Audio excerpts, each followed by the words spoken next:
Hello, welcome back to Psychology of Education. And today we are looking at introduction and concept of psychology of education. This is your host, Dr. Tulipo Mwenifumbo.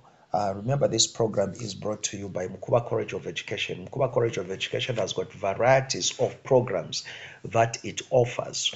We offer intensive diploma in teaching methodology. We offer primary school education. We offer also secondary school education with different courses or different subjects. Uh, So when we look at education psychology, it is the foundation, one of the foundation courses in education, which builds up a teacher to become an effective teacher. And we are going to this is the definitions. We are going to look at the definitions. So these definitions that we are going to look at in psychology provide a foundation of understanding the key concepts and ideas in the psychology of education.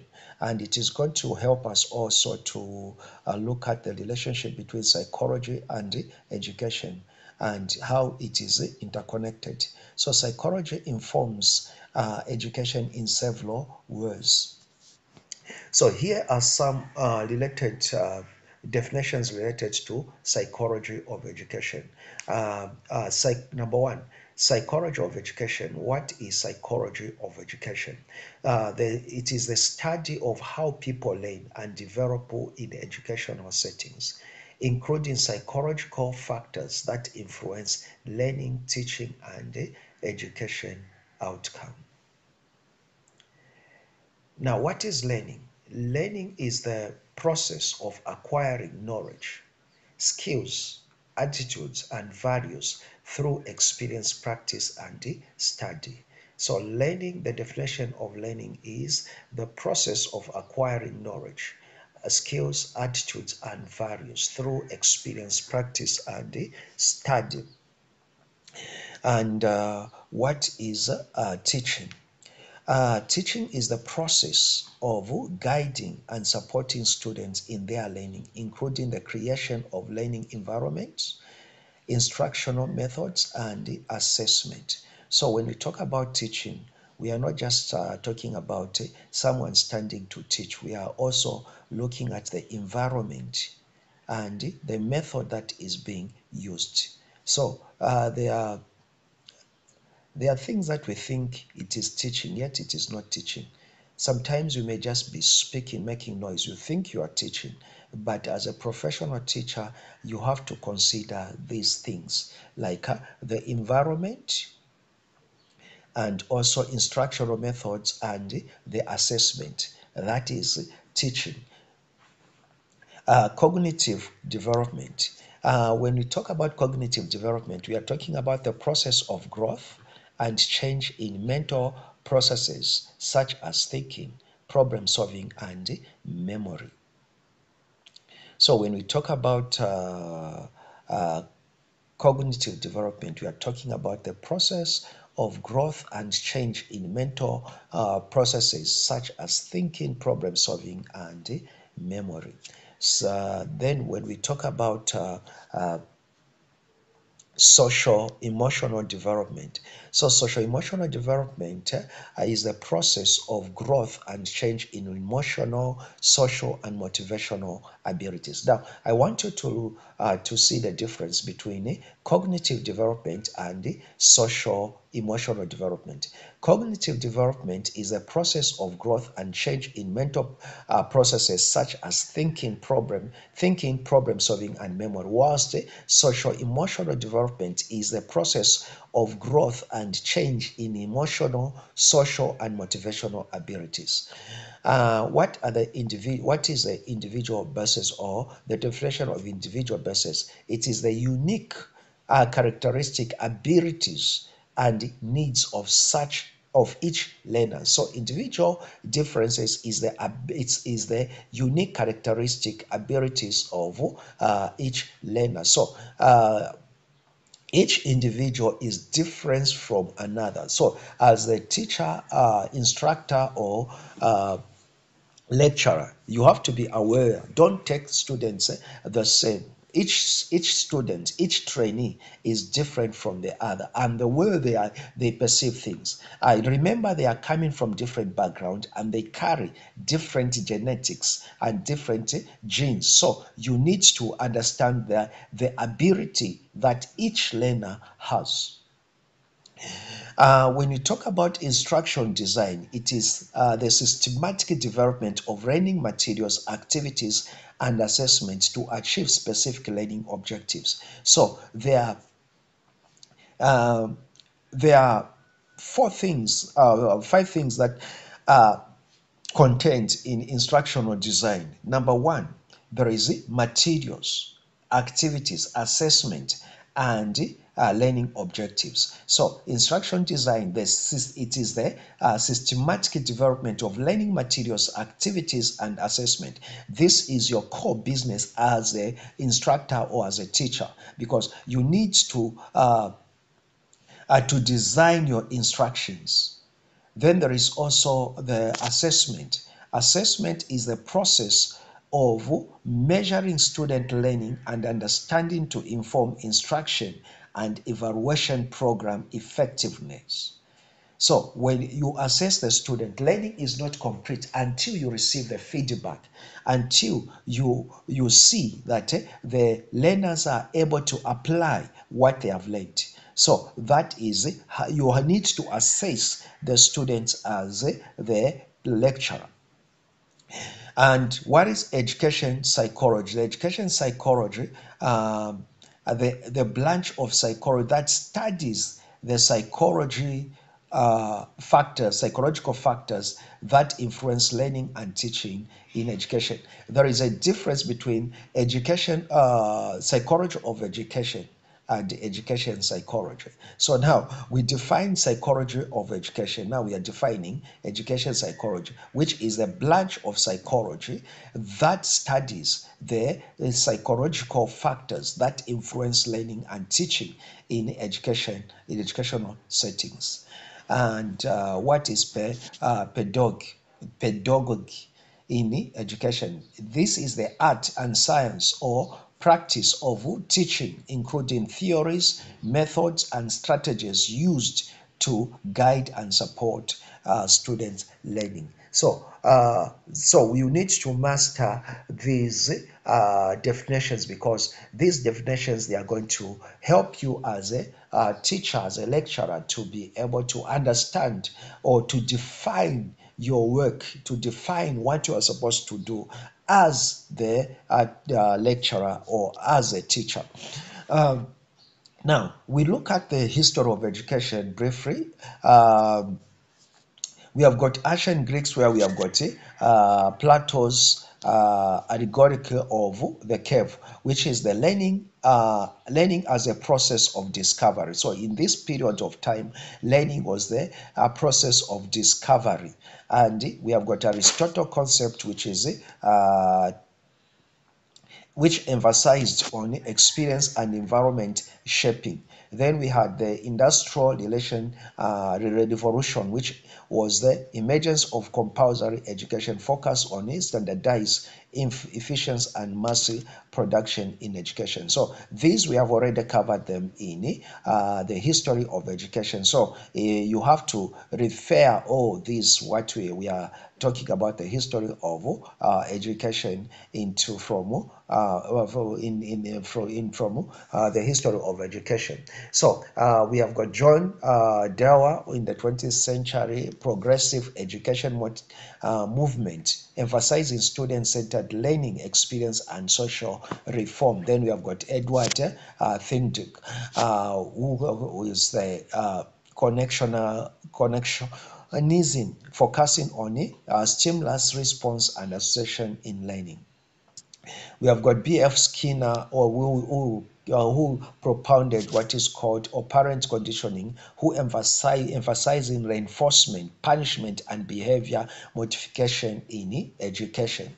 Then we have got also Jean Piaget, who looked at, who propounded cognitive development theory focusing on stages of mental growth and constructivity learning. Then in 20th century, we have emergence of cognitive psychology, focus on mental process, information processing, and constructivity learning, where we have got Lev Elsker, who is the social cultural theory, who propounded social cultural theory, emphasizing social context, language, and collaborative learning.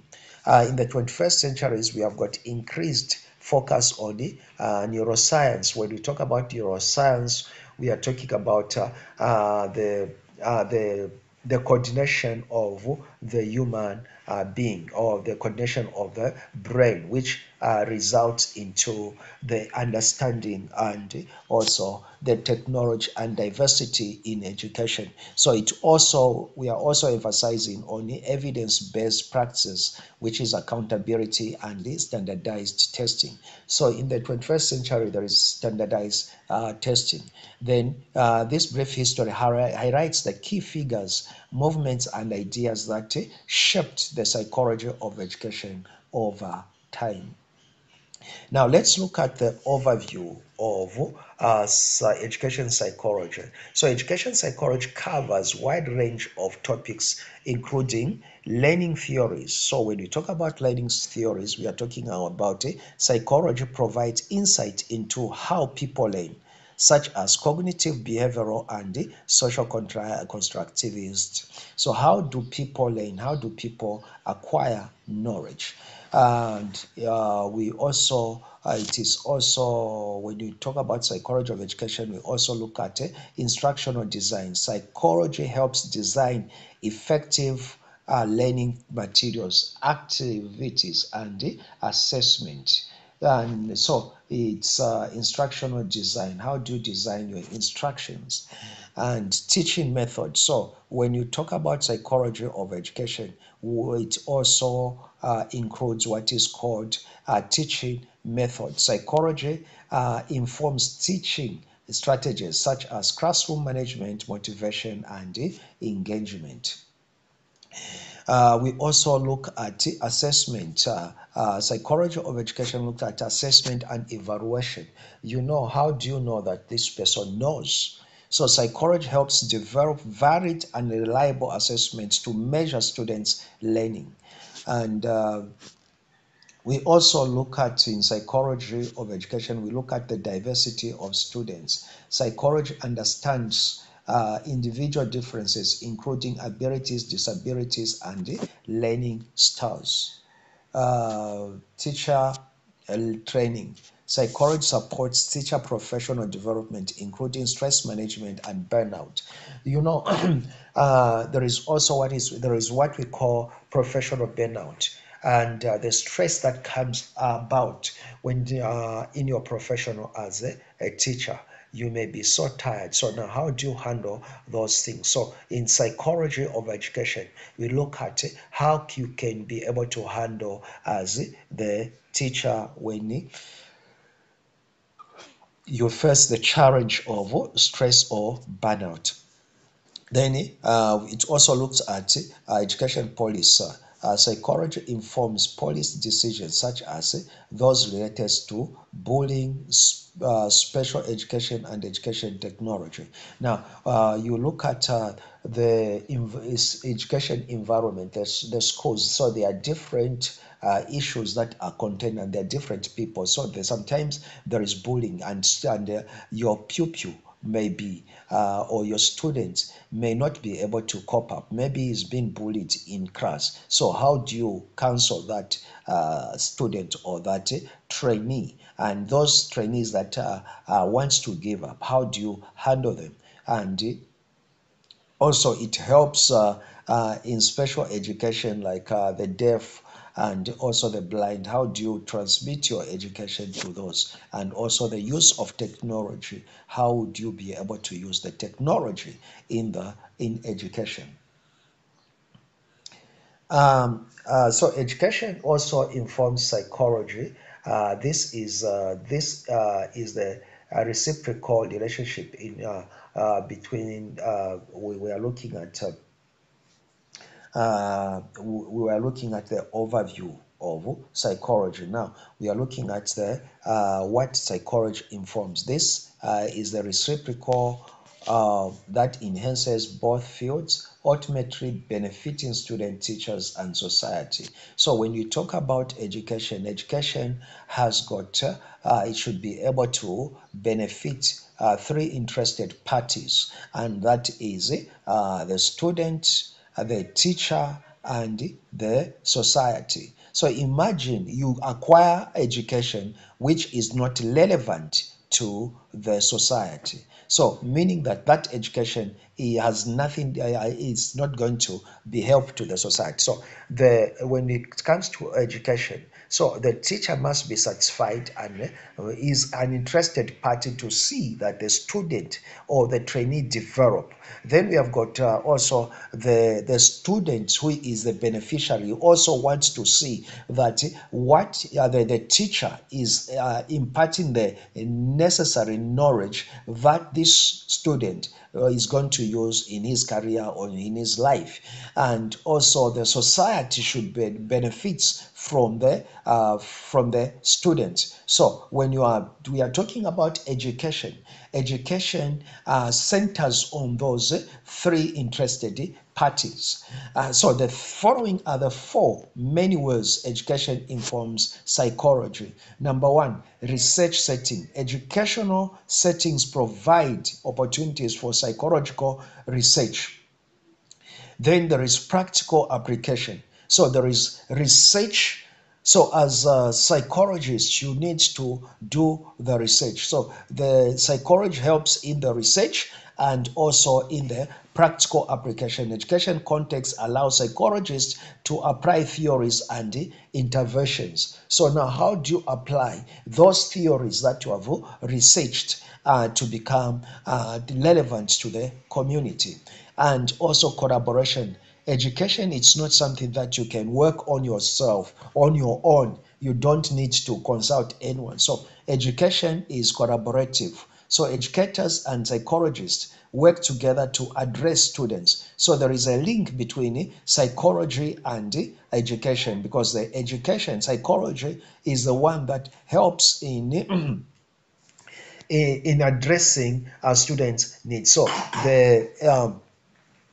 the educators and also the psychologists work together in developing the best way of learning. Then feedback. Education provides feedback to psychology, refining theories and practices. So education psychologists, they are there to find the best ways of enhancing education and also in helping in the learning process, which includes the teacher, the learner, and the impact on the impact uh, on the learning. So those are the things that are mainly influenced in education. So this is your host, Dr. Tulipa Mwefumbo. It is we need to do the assignments, and you should be able to become the better lecturer and the better teacher. This course is brought to you by with the help of Mukuba College of Education, which offers varieties of teaching courses. And this is your host, Dr. Tulipo Mwenifumbo. God bless you and have a great and blessed day.